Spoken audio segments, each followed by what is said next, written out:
And now on WRS, Michael McKay with the McKay Interview. Hello, everyone. Today I'm privileged to have the Director General of the United Nations Office at Geneva as my guest, Her Excellency Madam Tatiana Valovaya. For reasons of the recently renewed public health regulations in Geneva, it won't surprise you to hear that I'm not personally in her office at the Palais des Nations, but rather talking to her via Skype. Nevertheless, I'm naturally very pleased to have this opportunity. By way of introduction, let me tell you that Madame Valovaya brings to the position over 35 years of extensive experience in journalism, diplomacy, and government service, and she's the first woman to hold this very important position.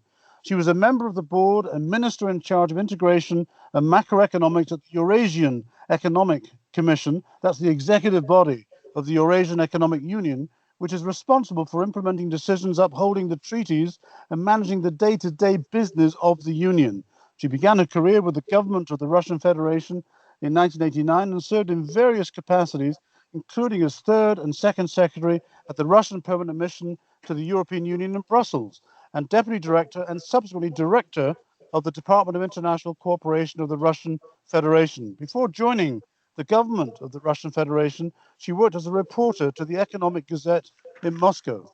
Anna Valovaya graduated from the Department of International Economic Relations of the Moscow Financial Institute and holds a PhD, Doctorate of Economic Sciences from the State Financial Academy in Moscow. She's written extensively on international monetary relations, European integration, economic and economic cooperation with member states of the Commonwealth of Independent States. About a year and a half ago, not long, the United Nations Secretary General Antonio Guterres announced her appointment as the 13th Director General of the United Nations Office at Geneva, succeeding Michael Muller, who many will remember well as having been a guest on this show more than once.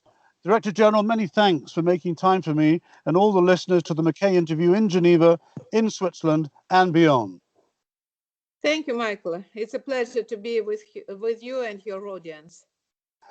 Director General, I've got quite a wide-ranging list of questions and would like to start with the opening paragraph of your UN Geneva webpage. You write, as the first female Director General of the United Nations Office at Geneva, and having worked in male-dominated spheres during many years of my career, my ultimate goal is that women and men are granted equal opportunities in my organization and beyond.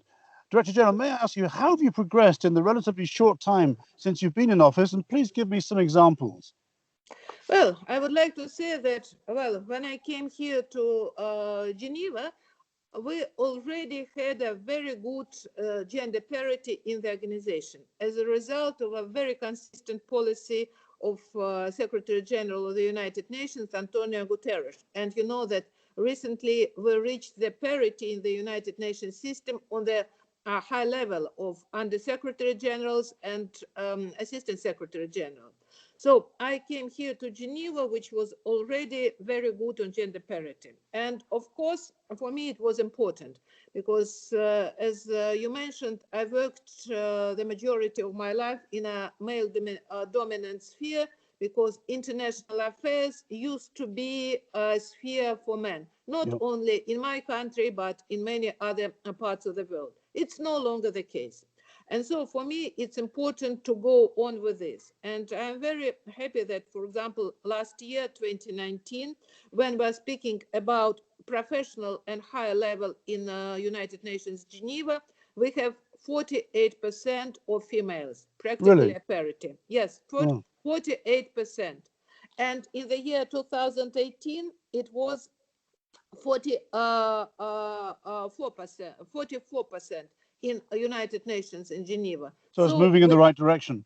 We're living in the right direction, but it's important to go on in the right direction. So one of the first things I did when I came here, I really started working very actively on all these dimensions. I became a gender champion. You know, gender champion network was really as a result of my predecessors' activities here. It now has become an international project. I became a gender champion myself, and I started to use this in order to promote gender parity and non-discrimination. And of course, I took certain obligations as a gender champion. One of my formal obligation is to really implement the code of conduct against harassment, including sexual harassment. It's a United Nations code of conduct. I brought it here to Geneva, and now I'm very happy to see that participants in the conferences in Palais, and normally we have 12,000 of conferences every year, are aware of this conduct. They use this conduct. For us, it's very important. But also, what I do informally, as a director general, I meet with all new coming ambassadors. They present their credentials to me as representing Secretary General here. And I always talk to the ambassadors and inviting them to join this network. And the majority of them are immediately saying, yes, of course, we will be really very happy to join the network. And so I think there are lots of things we can do together in order to have this parity and non-discrimination a part of our ordinary life. It shouldn't be some kind of special. It should become a way of thinking, a way of acting. I see that makes sense. Director General, your mandate is extensive, and just like all of us, you only have 24 hours in the day and you have to sleep for some of those. I wonder how you prioritize your time. I think I read that the top 5 priorities are the Sustainable Development Goals, the SDGs. Nadia, your colleague Nadia Isler once told me that there are 17 of them: disarmament, gender, health, and human rights. Now, my question is, my list correct? And is the order of importance, is that correct too? Or has COVID-19 derailed this order of priorities? For example, in a very small way, the fact that we're doing this interview via Skype, and yet when I interviewed your 2 predecessors, I came personally to the Palais des Nations. Are you having to reduce visits to very low numbers at the Palais, or even to 0? Well, first of all, about your list and the priority. We don't have to put this priority number 1, priority number 2, priority number 3. That's not correct. Because, for example, if we take Sustainable Development Goals, exactly 17 sustainable goals, and these goals are covering practically all the activities you also mentioned. Human rights are in the SDGs. Health is within SDG. Gender is within SDG. And even multilateralism, the support for multilateral process is within SDGs. The SDG 17 is about building partnerships. And what's more important, why the Agenda 2030, why the agenda of Sustainable Development Goals is so important? Because all these goals are interconnected. And if you address one goal, at the same time, you help to reach other goals. For example, we spoke about gender, and you asked if it's my priority. Of course, and gender is within SDGs. And we know if we address gender, if we empower women, we also are fighting other challenges. Because when we're speaking about poverty, education, etc., if we empower women, we help to reach other goals. And vice versa. If we really address the goal of education, we help to reach the goal on poverty, on proper work, on gender, etc., etc., etc. So we're not speaking about, some special priorities. All these issues are our priority. I understand. About the conferences in the Palais des Nations. Yes, and the effect of COVID-19. Yes. Of course, normally we have 12,000 conferences per year. This year, it will be much less, obviously. But what's important, and I think maybe many of your listeners are not realizing, that the work is going on during lockdown, and now we are having virtual conferences, we are having hybrid conferences, and for example, starting, June and up till now, we had about more than 1,500 more hybrid, virtual, and in-person meetings. That's less than normal, but it's still a lot. And even now, when we are fully following the regulation of Swiss authorities, be it federal authorities or local authorities, even now we go on with in-person hybrid meetings here in the Palais. We can't have more than 5 people, delegates in the room, but we go on with meetings. A bit more about the effect of the pandemic. For example, your building program, because I've been up there a few times and seen, at least before the lockdown. I'm going back before March. How's that progressing as winter draws in? And regarding conferences and meetings, let me just touch on that a bit. Won't you be expected to economize dramatically on travel even after the pandemic is over? Well, first of all, about our construction. Well, you know, we had to stop our construction in March, April, following the decision of Swiss authorities. We resumed it at the end of April. Of course, that has consequences both to the delays and to the budget. And still, of course, it's unclear what the volume of these consequences is going to be, because we resumed the construction when it was authorized by the local authorities, but of course the workers are working in full compliance with all sanitary measures. That means social distancing as well. So of course we have less workers on the construction site than we normally have, so it's very difficult to judge the conferences. But the work is going on. We expect the new building will be ready at the beginning of 2021. We already started the process, pre-works for the historical building. Now it's pretty quiet in my office because it's practically lunchtime. But when you say the historic, you mean the Palais des Nations building itself? Yes, Palais des Nations, because as I said, now it's very quiet in my office, but because it's practically lunchtime. But quite often you can hear the noise from my window, because just in front of my windows, well, the village for the workers is being constructed. Over the last, I would say, 2 or 3 months, we have a huge construction just in front of my windows, or the village for the workers who are going to work for the construction project. They moved some people from their offices to their temporary buildings to have to start their reconstruction. What's important, we already inaugurated temporary conference facility. Now at the entrance to the Palais des Nations, you can see this temporary conference building. We inaugurated it in September, and we're already using it because it's possible to have in-person meetings, but also hybrid meetings there. So the work is going on in spite of the fact. About expenses and savings on travel. I think that's a stereotype that we are having savings. Unfortunately not. No, I was asking the question. I didn't know. But no, everybody is asking me this question. Really?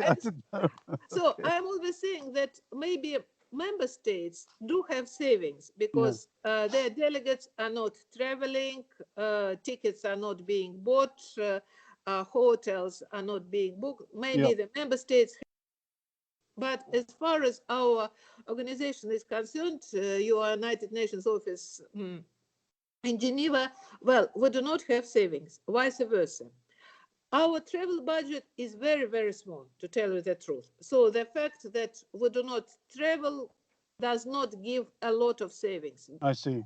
But we had some savings in spring because we did not have to hit the Palais that much. We did have some savings, but unfortunately, we had over the budget expenses. And these expenses came from, I would say, 2 parts. First of all, we had to prepare the Palais in a new way. So when you come to the Palais, you see lots of work being done to make it safe. We have sanitary stations installed. We had to prepare all the rooms to fit them for social distancing, etc., etc.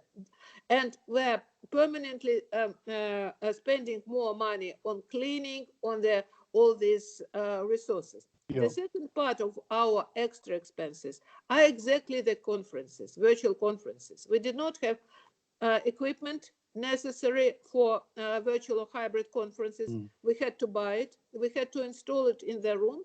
And we have to pay now to the platforms. We have to pay more for all the services. So unfortunately, again, many people do not realize it. Virtual conference or a hybrid conference cost us They're as an expensive. organization Yeah. more. It costs money. Yeah, Yeah. Yeah. and it cost more than an in-person conference. Yeah. So unfortunately, we do not have any savings. Can I just ask you a quick question? Obviously, we have to address this because it's something which I know you inherited. The changing of perceptions program that Michael Muller talked about frequently and with great enthusiasm. How's that progressing, or have you stopped it because of the COVID? Oh, vice versa. Vice Not versa. No, not only didn't I stop it, but I even tried to make it more active and more important than ever, because Yeah. this is a very important project, because really here in Geneva, International Geneva, lots of very important decisions are being made. And we have to tell people about these decisions. So it's important to do it. So I really think that we activated this project, and I'll give you, for example, an example of this initiative. With this project, we decided to have an art contest devoted to the 75th anniversary of the United Nations, which was named The Future We Want. And we decided to have a very unusual competition. We invited the member states via their permanent mission to send us a work of an established artist. Painting or sculpture or both? Painting, Yeah. painting, because, Yeah. well, it's a little bit difficult with, and when we planned it, we planned everything from the very beginning in a traditional way, but then we decided to have it purely virtual for the time being. I will tell you. Yeah. So each country, and there were, I think, about 44 participants, sent us a painting, and we decided to have two voting systems. First, it was a voting on the internet. So everything was internet and everybody could vote. As a result of this popular vote, we had 10 best choices. And among these 10, we had to choose the winners. And the choice was made by the jury of kids, I would say. Yeah. Young boys and girls. So school children, not university students, but school children. No, not university students, and but art trained and art interested. We had the jury from young people who were themselves winners of the competitions in the United Nations system, Yeah. art Yeah. competition. Yeah. So, and they made the choice. And I would say that I didn't see any generation gap, because their choice was my choice, to tell you the truth. Okay. Because I also could choose one winner, and I did choose such a winner additionally. But I was absolutely in agreement with the choice made by this jury. And we have an exhibition now in the Palais. We opened it physically. It's here in the Palais, and it was still in October when we opened this exhibition. It was possible to have quite a number of people here. But the next stage of this exhibition, now it's in the Palais. Yeah. But the next stage of the exhibition, and that's our exactly perception change project, will go to Geneva as town. Yeah. And we plan to do it in November, but we will do it when it's possible. It will be in Geneva, in one of the galleries in Geneva, open to public. And everybody will be able to come and have a look at this exhibition. So we are really doing many more things with this perception change project, and I really hope it's going to develop very, very actively. Thank you. I've got a question for you with your economist hat on world trade. With the change next January in the White House, do you have a point of view that you can share with me and the listeners about future prospects for world trade, given the new face and the new tone in Washington, D.C.? Well, you see, sometimes I understand it's always very tempting to say that everything is as a result of the elections and the change of the administration can change a lot. But you see, I think we have to look from a more strategic point of view, because the tendencies we are watching are the tendencies which are really long-term tendencies. And for me and for the United Nations, we really think that we need multilateral system. And when we're speaking about multilateral system, we're also speaking about trade system. Of course, And yeah. of course, we need to develop multilateral cooperation. And during the pandemic, Secretary General, on behalf of our citizens, was saying, we do not need trade barriers. We need free flows of trade, of commerce, of economic activities. And I think that as a result of the pandemic, we will see that even those countries which thought that they are in principle self-sufficient, that they can isolate themselves for a certain period of time, they are really seeing how this disruption of normal economic activities is leading to economic and social problems. Yeah. So I really hope that we will have this reassessment of the importance of multilateral economic cooperation as a result of the pandemic. We're going to come back to multilateralism at the end, but I sense a note of optimism in your voice. My guest today is Madam Tatiana Valovaya, the Director General of the United Nations Office at Geneva, and we're having a wide-ranging conversation on her work here. Director General, ordinary people, people like me, who don't live in the diplomatic world that you inhabit, generally only catch a glimpse of the United Nations when the General Assembly makes the headlines each September, because the TV stations focus on one or other prominent leader lectern at the lectern in New York. Recently, and for obvious reasons, health and the WHO featured regularly on our TV screens, radios, and in the newspapers. Most of us take notice of that because it's prominent and brief. However, the other UN intergovernmental body that does attract attention is the Human Rights Council. And the reason, as you know, is that from time to time, the most unlikely countries, ones known to be beastly and brutal to some of their citizens, are either voted on or almost voted on to the Human Rights Council. I won't mention specific countries for the listeners. They can easily find out from Google who they are. Director General, it's a mystery to me how this happens. And moreover, it makes a laughingstock, in my opinion, of the UN, precisely at the time when ordinary people would like to think that we could trust its collective good sense. Please explain how these things happen. Well, maybe I could use a phrase which was pronounced quite recently by a very prominent politician. Democracy can be messy. Yes, okay.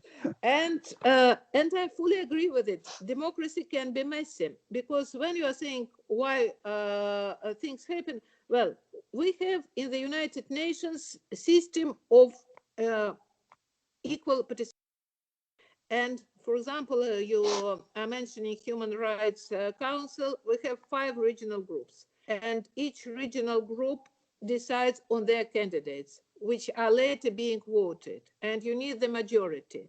So this is absolutely democratic process within the system. We have our charter, we have our procedures. So the result is the result of absolutely democratic will of the member states. And it's a numerical majority. It's not a qualified majority, a numerical majority. No. It's each country has a voice. One vote. And our voice of any country is equal. Yeah. And that's the basis of the United Nations. And I would say that's really a very important part, because we really have to give an equal voice to everybody. And it shouldn't be important whether the country is big or small, economically strong or not. So that's point number 1.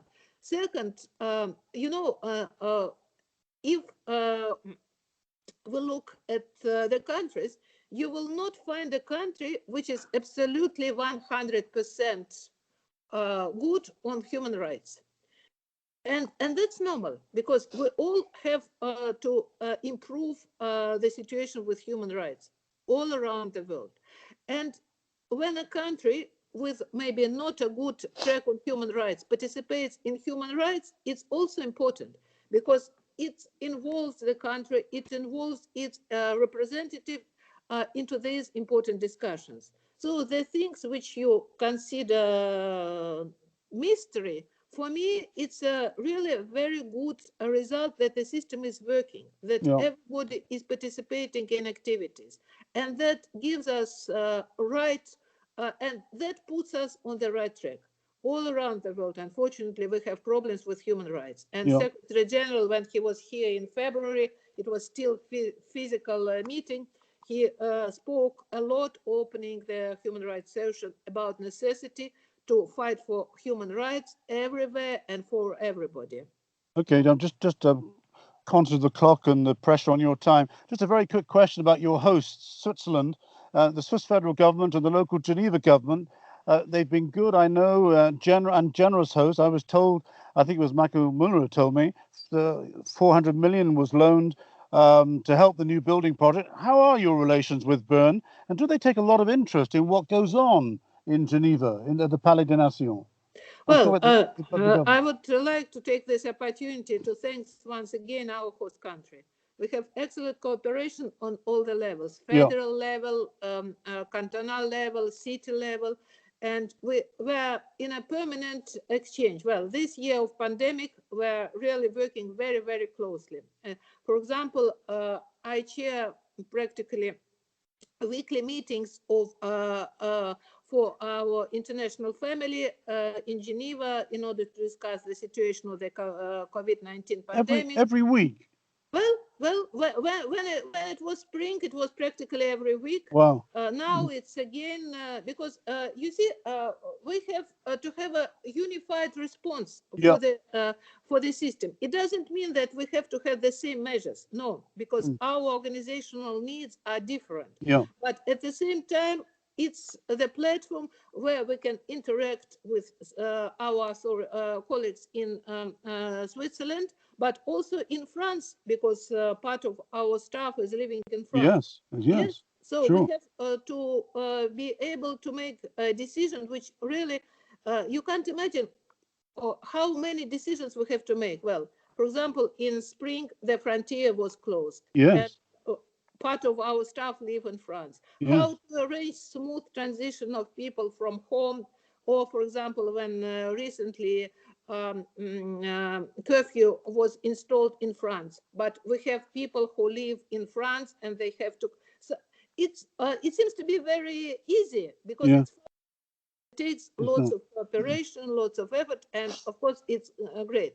With Swiss, I would like to say that we really have excellent cooperation, and really we value a lot financial support for many of our projects. You mentioned Perception Change project. I would also mention Sustainable Development Goals Laboratory, the GLab, and really we value a lot.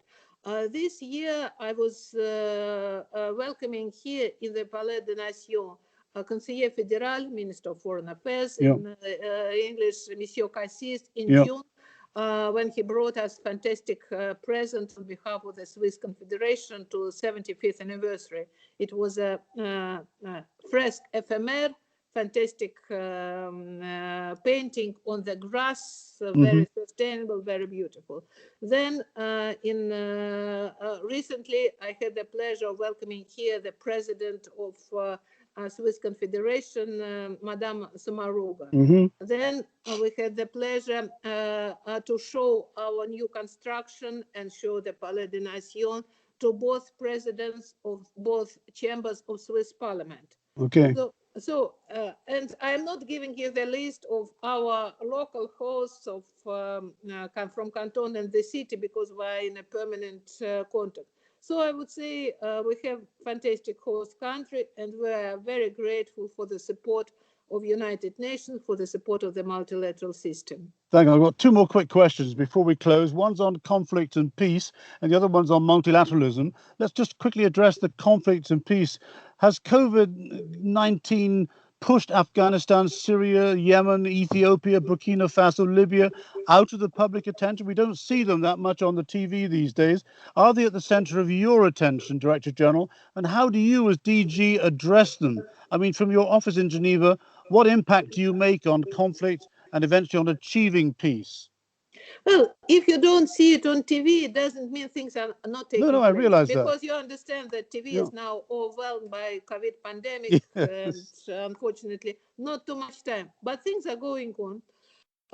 First of all, I would say we are using new methods, including digital, and we are developing certain digital virtual forms of mediation, and that's one track. But at the same time, physical meetings are also taking place. You know, we had a constitutional committee meeting here in on Syria in Geneva. Quite recently, we had I would say, a breakthrough with Libya, which took place here in Palais de Nation. The ceasefire was agreed upon, historic decision, and it took place.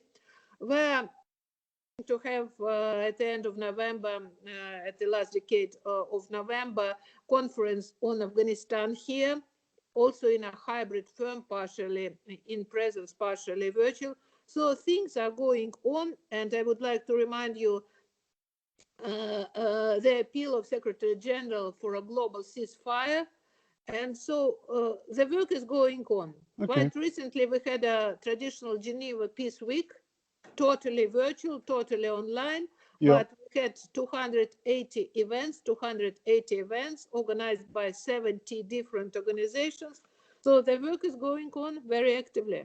The last question on multilateralism. I know it's very close to your heart. If I asked you to mention just one weakness that you still believe has to be addressed satisfactorily, and you've been in this business a long time, so you must see the strengths and the weaknesses, what would that weakness be?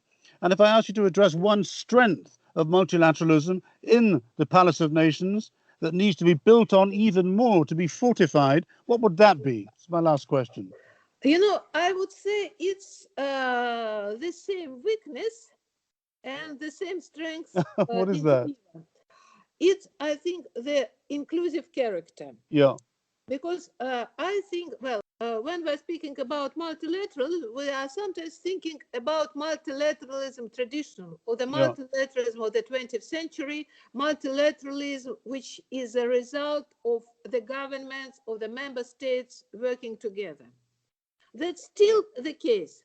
Intergovernmental diplomacy, intergovernmental dialogue is the most important factor these days. But there are many new actors in a global scene which have to be active participants in a multilateral system. For example, international organizations or regional organizations, they are playing a very important part. Civil society, non-governmental organizations, they should be consulted and they should be active participants in multilateral system. Private sector, because without private sector, you can't reach many decisions, including sustainable development goals. Different groups of citizens, like young activists, youth. Well, you can't imagine discussion of a climate crisis without active participation of young people. And this is what you mean by inclusion. Yes, I mean that's by inclusion. So we really need a inclusive multilateralism, which is really inclusive, networking, integrated. And as long as we do not have it, it's our weakness. But why I'm speaking, it's a very strong point here in Geneva, because here in Geneva, we're already having a fantastic, unique ecosystem. Here in Geneva, we have governments represented by their permanent missions. We have international organizations, not only the United Nations system, but also other international organizations. We have non-governmental organizations, private sector, and we're working very closely with non-governmental organizations, with private sector. We have many initiatives together, like Building Bridges Week. We're working with World Economic Forum. We're working with young people. We're working with academia, with many research centers. So, and we're already building this inclusive multilateralism. So I think that's the strength of international Geneva, and we're really able to show how this new inclusive multilateralism could work, how it can help us to address global challenges and to find global solutions, which will be really global solutions needed by everybody. Thank you. Thank you for that clarification. I know you're pressed for time. Your diary is very full. Director General, thank you so much for making time for me this morning. Thanks for answering my questions so frankly. Let's hope that life gets back to normal for all of us very soon. My guest today has been the Director General of the United Nations Office at Geneva, Her Excellency, Madam Tatiana Valovaya. Thank you, Director General. Thank you, Michael. That was the McKay Interview with Michael McKay. And don't forget, you can hear that interview again on our website, worldradio.ch.